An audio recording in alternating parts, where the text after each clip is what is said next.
여러분 안녕하십니까? YTN 시청자를 위한 옴부즈맨 프로그램 시청자의 눈입니다. 먼저 뉴스 진단 시간입니다. 이번 주엔 기상청 날씨예보 개선 대책 관련 보도를 모니터했습니다. 이정남 시청자 평가원과 과학기상팀 정혜윤 기자 나오셨습니다. 안녕하십니까? 안녕하십니까? 네, 이번에 기상청 예보가 계속 빗나가면서 논란이 많았는데요. 어떻게 보셨습니까? 네, 올해 여름 기상청은 장마 예보를 번번이 틀리고 또 폭염 종료 시점도 10여일 이상 빗나갔습니다. 고윤아 기상청장은 29일 기상 예보 개선 대책을 발표했는데요. 올여름 폭염으로 발생한 온열 질환자가 2천여 명이고 또 사망자는 역대 최다인 17명입니다. 폭염 종료 시점만 4번이나 변경했던 기상청이 뒤늦게나마 사과와 대책을 내놓은 것입니다. 고 청장은 유례 없이 길게 이어진 폭염은 지구 온난화로 인한 기상 이변 현상이었는데 사전 대비가 부족했던 것이 사실이라며 사과했습니다. 이번 대책은 단기적으로 유능한 예보관을 확보하기 위해 예보관 자격제를 실시하고 또 교육 훈련과 근무 체계 개선을 하기로 했는데요. 중장기적으로는 장마, 폭염, 한파 등 다양한 기상 이변을 연구하는 특이기상연구센터를 운영하고 또 저궤도 기상위성을 자체 개발하기로 했습니다. 모든 대책은 원인 분석에서 시작합니다.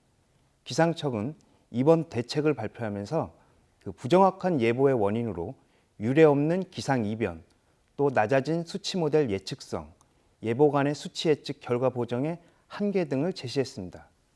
하지만 수치 모델 예측성이 왜 떨어졌는지, 또 예보관의 수치 예측 결과 보정에 왜 문제가 생겼는지에 대한 분석이 전혀 없습니다.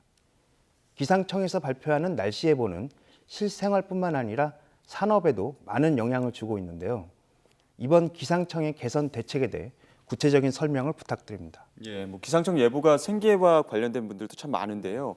그만큼 개선책이 또 시급해 보입니다. 어떤 대책들이 있습니까? 네, 우선 이 말씀하신 대로 올여름 기상청의 폭염 예보가 잇따라 빗나가면서 국민들의 질타를 받았습니다. 폭염 종료 시점을 무려 4번이나 미루고 또 기온 예보에서도 최고 6, 7도나 오차를 보이는 등 오보 행진을 이어갔기 때문이죠. 국민들의 원성이 높아지고 기상청에 대한 불신이 커지자 지난 29일 기상청이 부랴부랴 예보 개선 대책을 발표했습니다.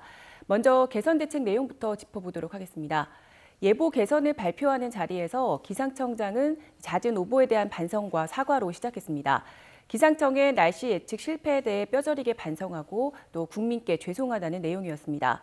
이어 고 청장은 기상청의 날씨 예측 실패에 대해서 올 여름에는 우리나라에 영향을 주는 북태평양 고기압이 크게 확장한 데다 중국에서 뜨거운 열기가 유입되는 아주 특이한 기상현상을 보였다고 밝혔습니다. 또 이번 폭염은 150년에 한 번 발생할 확률이라면서 기후변화로 인한 기상이변 중에 이변이라고 설명했습니다. 이 때문에 세계에서 가장 정확하다고 하는 수치 예보 모델조차도 예측에 크게 실패를 했고요. 또 우리나라 예보관들 역시 올해와 같은 날씨 패턴을 전혀 경험해 본 적이 없기 때문에 모델을 바로잡고 또 예보를 정확히 내는데 어려움이 있었다고 덧붙였습니다. 또 빠른 기후변화에 미처 대비하지 못했다며 기상청의 미흡함에 대해서 반성하기도 했습니다. 기상청이 이번에 내놓은 개선책은 단기와 중장기 대책으로 나뉩니다. 단기 대책에서 가장 먼저 눈에 띄는 건 전문 분석관의 도입인데요. 그간 지적됐던 예보관 문제를 인식한 듯합니다. 예보관 능력을 향상시키고 또 오보 확률을 줄이기 위해서 현재 총괄예보관이 전담하는 업무를 세분화해서 비와 기온을 분석하는 각각의 전문 분석관을 도입한다는 겁니다. 현재 기상청에는 160여 명의 예보관이 있는데 이 중 고급 정보를 해석하고 또 예보를 낼 수 있는 인력은 단 10명 안팎에 불과하다고 합니다. 따라서 예보관 교육을 강화하고 능력별 자격제를 실시해 현재 10명 정도에 불과한 유능한 예보관을 100명까지 늘리겠다고 밝혔습니다.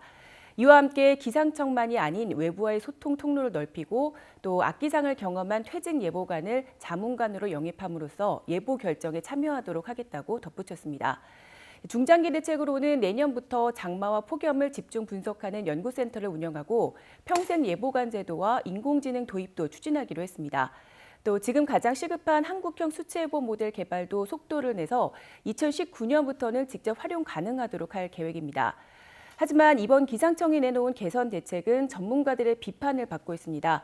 전문가들은 대책 가운데 새로운 내용은 없다고 평가를 했고요. 그동안 나왔던 개혁안만 잘 수행이 됐어도 이런 상태까지는 오지 않았을 것이라고 지적을 했습니다. 또 기상청에서 기후변화에 대한 준비를 차마 미리 하지 못했다고 밝히면서 이 또한 비판의 도마에 올랐는데요. 전 지구적으로 폭염과 혹한, 호우, 가뭄 등 기상이변이 빈번해지는 상황인데다 한반도는 다른 곳에 비해서 온난화 속도가 빠른 편이기 때문에 기상청에서 미처 생각하고 또 대처하지 못했다고 이야기하는 것은 너무 무책임하다는 겁니다. 올여름은 사상 처음으로 5월에 폭염특보가 내려졌고 특히 7월은 세계 기상 관측사상 가장 더웠던 달로 기록되기도 했습니다. 특히 기상청에서 자체평가로 발표한 강수예보 정확도는 92%, 또 장마기간 정확도는 85%로 발표를 했거든요. 근데 이 또한 이딴 장마와 폭염 오보에 시달린 국민 감정과는 거리가 멀다는 평가입니다. 기상청이 다시 국민들의 신뢰를 얻기 위해서는 예보를 최우선으로 하는 본연의 임무를 다시 인식하고 또 대책을 꾸준히 실행하는 노력이 최우선 돼야 할 것으로 보입니다. 예, 말씀하신 예보관의 능력도 중요하지만 그에 못지않게 또 슈퍼컴퓨터의 어떤 실효성 강화도 중요할 것 같은데요. 네, 그 오보청으로 전락한 기상청의 쇄신책이 추진할 때입니다. 그 미국에서 도입한 532억 원짜리 슈퍼컴퓨터 4호기가 지난 2월부터 가동 중인데요. 그 한 달 전기료만 2억 5천만 원입니다. 전문가들은 슈퍼컴퓨터 활용을 극대화할 한국형 수치 예보 모델 적용이 필요하다고 합니다. 그 기상청은 2010년 도입한 영국형 모델을 그 연간 1억 5천만 원의 로열티를 주고 사용 중인데 우리나라의 기상 특성에 맞지 않는다는 게 전문가들의 지적입니다. 국토가 좁고 산악 지형이 많고 또 북한, 중국, 일본의 상황까지 읽어내는 토종 모델 개발이 시급해 보이는데요. 슈퍼컴퓨터의 활용 방안은 무엇이 있으며 개선 대책에 보강해야 될 것은 어떤 것이 있는지 설명을 부탁드립니다. 예, 우리나라 특성에 맞는 어떤 개선 대책 어떤 것들이 있을까요? 네, 우선 기상청 예보는 기온과 바람 그리고 습도 등 날씨 요소를 관측하는 데서부터 시작을 합니다. 이 관측 데이터를 날씨 예측이 가능한 프로그램인 수치 모델에 넣어주게 되면 슈퍼컴퓨터가 여러 변수를 계산해서 미래 자료를 보여주게 됩니다. 이 미래 자료를 예보관이 분석해 날씨를 예측하는 것이죠. 관측과 수치 모델 예보관의 비중이 각각 4대 3대 3 정도가 되는데요. 관측 장비와 수치 모델 수준은 선진국에 못지 않기 때문에 예보 정확도를 결정하는 최종 변수는 바로 예보관입니다. 특히 올해 같은 경우 아주 이례적인 날씨 패턴을 보이면서 수치 모델 역시 정확한 값을 찾지 못한 건데 이 과정에서 최종적으로 예보를 결정하는 예보관의 판단이 미흡했던 겁니다. 이 때문에 YTN에서는 최근 이딴 오보의 큰 원인 중에 하나를 전문 예보관의 부족과 또 기상청의 순환근무 체제로 보고 이를 중점 보도하기도 했습니다. 기상청은 기상예보를 위해 5년에 한 번꼴로 수백억 원의 규모의 수표 컴퓨터를 도입합니다. 국가 조달 프로세스를 통해서 기술과 자격 등을 고려해 업체를 선정하는데 현재 운영되고 있는 슈퍼컴 4호기는 2015년 도입된 미국 크레이사이의 제품입니다. 현재 기상청이 운영하는 슈퍼컴 4호기의 이름은 현업용인 누리와 또 백업용인 미리가 있는데요. 국민들이 지어준 이름으로 누리는 세상의 예스러운 말, 또 누리다라는 뜻으로 세상의 기상 정보를 신속하고 또 정확하게 예측해 세상의 안정과 편안함을 누리도록 해준다는 의미입니다. 그리고 미리는 먼저 또 앞서의 뜻으로 현재의 기상 정보를 바탕으로 미래의 기상 상태를 미리 정확히 예측해서 안전하고 또 편안한 미래를 밝혀준다는 의미로 지어졌습니다. 사실 슈퍼컴은 계산을 빨리 하기 위한 기계일 뿐 기상 예보의 오보와는 직접적인 관련이 없습니다. 날씨 예보에서 가장 중요한 건 바로 수치 예보 모델과 또 예보관의 능력인데요. 수치 예보 모델은 관측 데이터를 활용해서 앞으로의 대기 움직임을 시간대별로 예측해내는 컴퓨터 소프트웨어를 말합니다. 기상 관측 자료를 집어넣었을 때 어떤 결과가 나올지를 예측하는 분석들이죠. 슈퍼컴은 방대한 데이터를 통해서 복잡한 계산을 하는 이 소프트웨어를 빠르게 구동시키기 위한 도구에 불과합니다.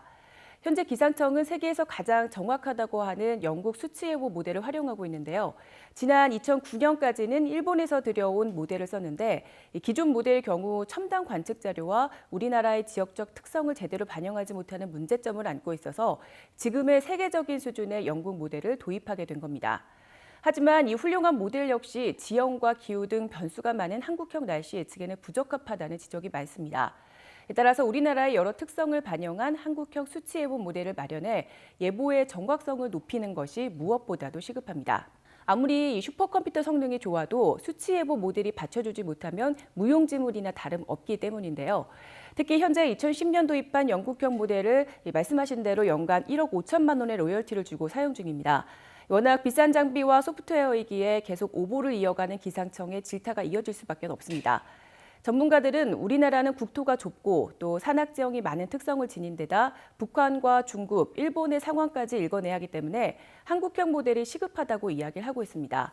또 일부 전문가들은 우리나라가 세계 최강의 정보기술 강국인 점을 고려한다면 한국형 이 모델 개발을 기상청에만 맡기지 말고 연구기관과 민간 기업, 또 인공지능 전문가 등을 총동원해서 실용화를 서둘러야 한다고 주장하기도 합니다. 현재 기상청에서는 이런 문제를 인식하고 중장기적인 예보 개선 대책으로 한국형 수치 예보 모델 활용을 앞당기는 데 주력을 하고 있습니다. 또 인공지능의 활용, 또 관측망 보안 등도 대책으로 내놓고 있습니다. 하지만 이런 노력에도 불구하고 한국형 모델은 2019년이나 돼야 활용 가능할 것으로 보입니다. 하지만 이런 모든 대책들은 특별하기보다는 계속 지적되어 온 문제인데다 기상청에서 내놓은 대책 역시 이전부터 이어져 오고 있는 문제이기에 하루빨리 활용할 수 있는 방안을 찾고 또 실천으로 옮기는 것이 더 중요할 것 같습니다. 또 이 같은 기상청의 대책이 한시적인 것에서 끝나지 않고 제대로 활용되기 위해서는 국민과 또 언론의 감시는 물론 지속적인 관심이 뒤따라야 할 것입니다. 예. 이번 주에는 기상청 날씨 예보 개선 대책 관련 보도를 모니터했습니다. 이정남 시청자 평가원과 과학기상팀 정혜윤 기자와 함께했습니다. 좋은 말씀 고맙습니다.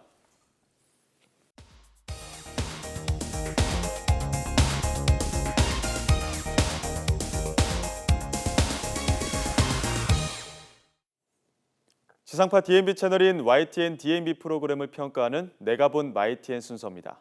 이번 주엔 수다학과 뉴스통에 대한 고두희 평가원의 의견을 들어보겠습니다.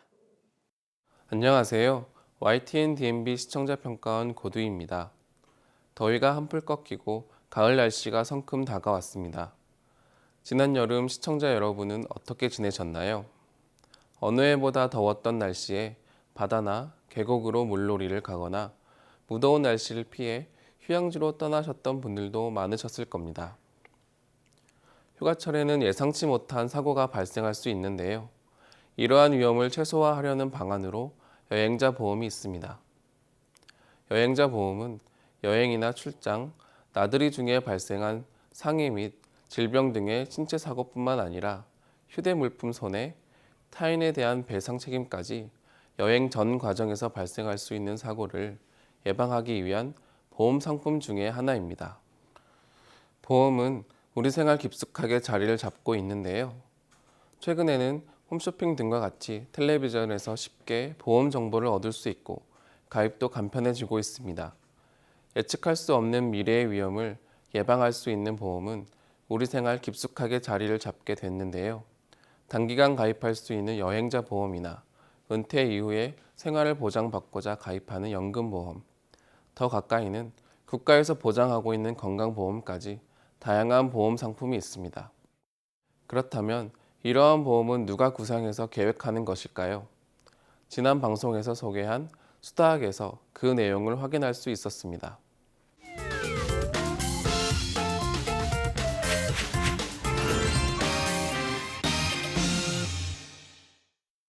수다학은 수학을 주제로 수학과 관련된 다양한 사례에 대해 알아보는 파인드 매스와 전문가의 관점으로 수학을 어려워하는 학생들과 부모님에게 해결책을 전달하는 클리어 매스의 두 가지 내용으로 일반적으로 다가가기 어렵다고 생각되는 수학을 좀 더 쉽게 느끼도록 유도하는 프로그램이라 할 수 있는데요. 먼저 파인드 매스에서는 보험을 계획하는 보험 계리사에 대한 내용을 확인할 수 있었습니다. 어떤 문제가 발생할지 예측하기 어려운 현대 생활 속에서 건강과 안전에 대한 관심은 높아져 가고 있는데요. 숫자와 이를 계산하는 수학의 개념을 접목하여 보험 상품을 계획하고 다양한 이용자의 요구에 만족할 수 있는 상품을 만드는 것이 수학적 사고를 기초로 인생을 책임진다고 할 수 있는 보험 계리사였습니다. 수다학이라는 방송 프로그램이 수학을 소재로 하는 만큼 보험 계리사의 업무가 수학을 기반으로 하고 있다는 설명도 놓치지 않았습니다. 보험에 특화된 확률, 통계, 함수, 미분, 적분 등의 보험 수학을 이용해 보험료를 계산하는 과정을 전달했는데요. 성별이나 나이, 업종 등 일반적으로 보험 가입에 이용되는 개인의 상황을 수학적 통계 자료로 활용하여 보험료를 산출하는 과정이나 새로운 보험 상품을 만들어가는 과정 등을 실제 현장의 모습을 적절히 사용하여 시청자들이 이해하기 쉽도록 구성이 된 것 같습니다. 특히 보험계리사라는 직업에 수학이 업무 수행을 위한 필수적인 도구라 설명한 점도 수학과 관련된 내용을 전달하는 수다학 프로그램이 가지고 있는 방송 취지를 정확하게 보여준 것 같아 좋았습니다. 이 밖에도 스튜디오의 진행자와 패널이 수학과 보험 간의 관계를 추가적인 설명을 진행했었는데요. 이는 앞서 방송된 보험계리사의 업무 현장의 모습과 함께 관련 정보를 효과적으로 전달하였습니다. 이 과정에서 일반적으로 알기 어려운 보험 수학의 공식이나 보험 상품을 만드는 공식 등을 도식화해 자세하게 풀어서 설명한 점은 시청자들의 이해를 돕는 좋은 장치였다고 생각됩니다. 다소 딱딱하게 느낄 수 있는 보험과 보험계리사에 대한 내용을 전달하였지만 해외의 이색 보험 상품으로 UF 보험 등을 설명하여 웃음을 유도한 점도 교육과 엔터테인먼트를 균형 있게 접목한 에듀테인먼트 장르로서 수다학의 장점을 보여주었다고 생각합니다.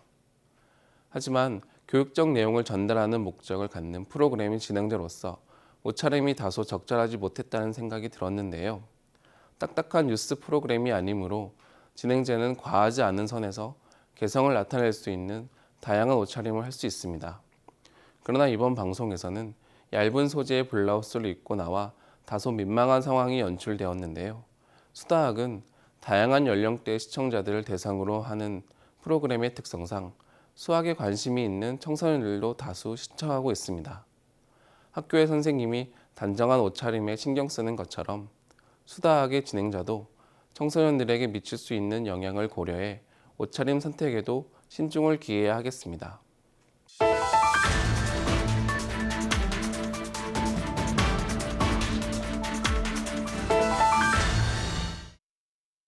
시청자 여러분은 아빠들의 육아휴직 제도에 대해 어떻게 생각하시나요? 우리나라가 OECD 국가 중 출산율 최하위를 기록하고 있다는 소식이 들리면서 최근 육아휴직의 권장이나 난임 부부 지원 등 출산율을 끌어올리기 위한 노력이 계속되고 있는데요. YTN의 뉴스 프로그램에서도 이와 관련해 다양한 이슈를 다루었습니다. 이슈 분석이라는 프로그램 속의 코너를 통해 저출산 덫에 빠진 우리나라의 출산 기피 현상을 다루었는데요. 앵커는 여러분은 출산의 적절한 나이가 언제라고 생각하느냐라는 물음으로 코너를 시작했습니다. 이러한 시작은 새로운 내용에 대한 분위기를 전환시키고 시청자들의 궁금증을 증폭시키며 앞으로 이어질 내용에 대한 흥미를 유발하게 되어 프로그램에 대한 집중도를 높이는 역할을 합니다. 따라서 이슈 분석과 같은 액자식 구성을 할 때 적절한 물음과 적절한 환기 장치는 필요한 부분이라고 할 수 있겠습니다. 이슈 분석에서는 다양한 통계적 수치와 그래픽을 통해 최근 심각해지고 있는 저출산 현상을 자세하게 설명해 주었습니다. 앵커는 뒤편에 비치고 있는 화면을 적절하게 가리키면서 시청자들에게 설명해 주었는데요. 앵커의 설명이 말로만 이루어졌다면 정확한 전달이 어려웠을 부분에서 그래픽 화면이 적절하게 보조 역할을 해주었다고 생각합니다. 사람은 한 가지 경로를 통해 정보를 접하는 것보다 다양한 경로를 통해 정보를 접할 때 명확한 이해가 가능합니다. 이것은 라디오와 같은 전통적 미디어보다 멀티 자극이 가능한 텔레비전 미디어의 강점이라고 할 수 있는데요. 이슈 분석과 같은 정보를 전달하는 목적을 갖는 프로그램은 이러한 텔레비전의 강점을 잘 활용해야 할 것 같습니다. 앵커는 다소 많은 분량의 코멘트를 하고 있습니다. 일상생활에서 잘 사용하지 않는 단어나 숫자가 자주 등장하다 보니 실수가 생겼는데요. 저출산과 관련한 통계를 설명하면서 32.2살이라는 잘못된 숫자 읽기를 발견할 수 있었습니다. 기본적으로 하나, 둘과 같은 한글 숫자로 나이를 표현할 때에는 살을 붙이지만 1, 2와 같은 한자일 경우에는 세를 붙입니다. 따라서 이러한 경우엔 32.2세라는 표현이 정확하겠습니다. 정보를 전달하는데 큰 무리가 없었지만 이러한 사소한 부분에도 신경 써 주었으면 좋겠습니다. 올해 초 시행되었던 저출산 대책에 이어 정부가 새로운 보완 대책을 내놓았다는 정보 또한 전달되었는데요. 난임 시술과 육아를 지원한다는 대책이 바로 그것입니다. 그러나 보건복지부 장관의 발표 장면과 어떤 대책이 나왔다는 간단한 설명만 있었을 뿐 자세한 설명이 빠져 아쉬웠습니다. 시청자들은 텔레비전 프로그램을 통해 정보를 접하고 이에 의존하는 경향이 있는데요. 이슈 분석과 같은 뉴스 프로그램이 수박 겉핥기식의 정보 전달보다는 자세한 설명을 곁들여 시청자들의 주요 정보원으로서 역할에 충실할 수 있었으면 좋겠습니다.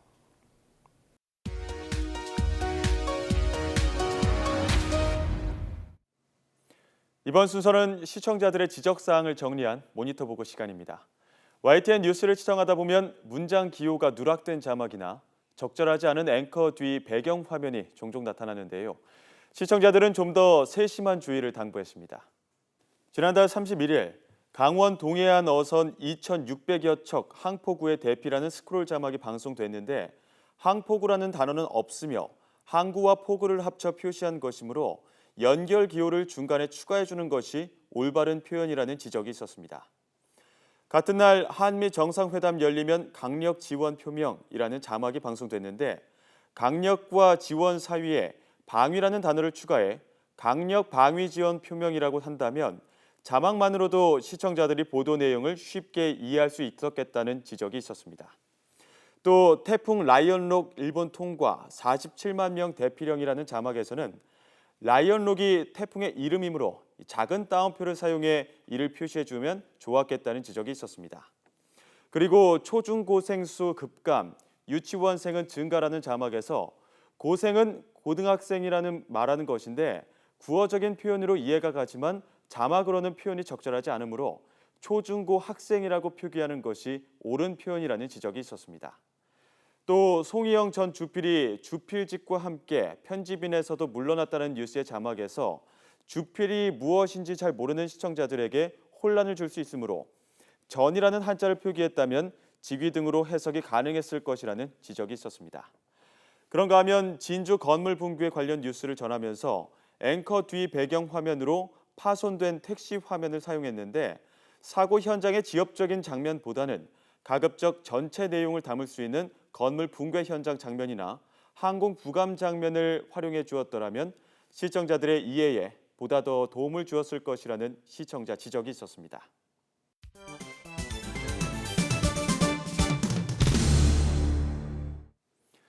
언론 전문가로부터 우리 언론의 문제점과 발전 방향 등을 들어보는 매체 비평 시간입니다. 오늘은 이철한 동국대학교 교수로부터 학교 폭력 보도의 특성과 문제점이라는 주제의 논평을 들어보겠습니다. 학교 폭력 사건이 끊이지 않고 발생하고 있습니다. 이제는 일상화되었다는 느낌이 들 만큼 학교에서의 폭력이 자주 보도되고 있는데요. YTN에서 단독 보도한 학교 폭력 피해자의 3일 보도에 의하면 충남 아산에서 한 중학생이 사흘 동안 끌려다니면서 5시간 동안 폭행을 당한 사실이 양호 교사에 의해 발견되어 알려지게 되었습니다. 가해자들은 고등학생과 중학생들로 폭력을 알리지 않겠다는 각서를 받고 인증 사진을 찍었으며 경찰에 신고하면 보복을 하겠다는 위협을 하였고 피해자는 고막 파열, 갈비뼈 골절의 외적 부상뿐 아니라 정신적 충격과 보복의 두려움을 호소하였다고 합니다. 이번 보도를 통해서 현재 학교 폭력 특성이 잘 드러났는데 폭력의 집단화와 흉폭화, 외부 연계, 피해자에 대한 굴욕감 조성이 그것입니다. 이러한 폭력은 문제 해결력이 부족한 학생들에게는 너무나 큰 아픔이며 그 해결책을 찾기가 불가능해 보일 것입니다. 학교 폭력 보도에서 개선되어야 할 점이 많이 있습니다. 우선 가해자들보다 피해자의 인적 사항이 드러나는 것이 문제입니다. 대부분의 범죄 보도에서 범죄 행위를 한 가해자들이 부각되는 데 비해서 학교 폭력의 경우에는 피해자들이 드러나는 방식으로 보도되고 있습니다. 피해자를 중심으로 보도의 방향이 맞춰지게 되면 시청자들에게는 학교 폭력의 잔인성이 잘 드러나긴 하겠지만 피해자의 입장에서는 2차적인 피해의 우려, 즉 자신이 숨기고 싶은 부분이 학교와 지역사회에 알려지게 되는 위험에 처하게 됩니다. 과거 학교 폭력 보도를 검토해보면 기자들이 피해자의 생활기록부를 입수하거나 피해 학생들 친구들을 조사해서 피해 학생은 오래전부터 학교 부적응으로 왕따를 당했다거나 뚱뚱하고 행동이 느려서 또는 말을 더듬어서 학교 폭력의 대상이 되어 왔다는 피해자의 사적 정보를 마구 보도하는 경우가 있었습니다. 이러한 보도는 마치 피해자에게도 폭행의 책임이 있어 보이게 만들게 하는 동시에 피해자의 프라이버시를 심각하게 침해하고 있는 보도입니다. 또한 피해자의 상처 부위를 보도하기 위해서 병원에 찾아가서 학생의 신체 부위를 찍어서 보도하는 경향이 있는데 이는 다른 범죄 보도에서는 나타나지 않는 현상입니다. 피해 학생에게 이 영상이 보도될 것이라는 것을 충분히 알려서 취재 허락을 받아야 하며 가급적 피해자가 인지되지 않는 방식으로 취재가 이루어지는 것이 2차적인 피해를 방지하는 방안입니다. 그보다는 가해자를 취재해서 가해자가 과거 폭력 사용 여부나 학교에서의 생활 태도 등이 보도되는 것이 학교 폭력의 위험성 보도를 더 잘 부각할 수 있을 것이라고 생각합니다. 한국의 학교 폭력은 국제적으로도 관심을 받고 있습니다. CNN의 보도에 의하면 한국의 학교 폭력은 독특한 형태를 지니고 있는데 가해 학생을 심부름시키고 절도를 강요하며 성적 학대, 감금, 집단 폭행하는 유형을 나타내고 있다고 보도하고 있습니다. 이러한 행위는 각각의 행위가 모두 심각한 범죄 행위입니다. 청소년 폭력 방지 재단의 설문조사에 따르면 학생들의 20%가 학교 폭력을 경험했으며 이 중 30%는 자살을 문제 해결 방식으로 고려해 보았다고 합니다. 우리 사회의 미래인 학생들이 학교 폭력의 위험에서 벗어날 수 있는 방안에 대해서 언론이 다양한 관점에서 해결책을 제시해 주기를 기대합니다. 시청자의 눈은 시청자 여러분의 참여를 기다리고 있습니다. YTN 홈페이지에 시청자 의견 코너에 글을 남겨주시면 좀 더 정확하고 공정한 방송을 만드는 데 참고하겠습니다. 이번 주 순서는 여기서 마치겠습니다. 고맙습니다.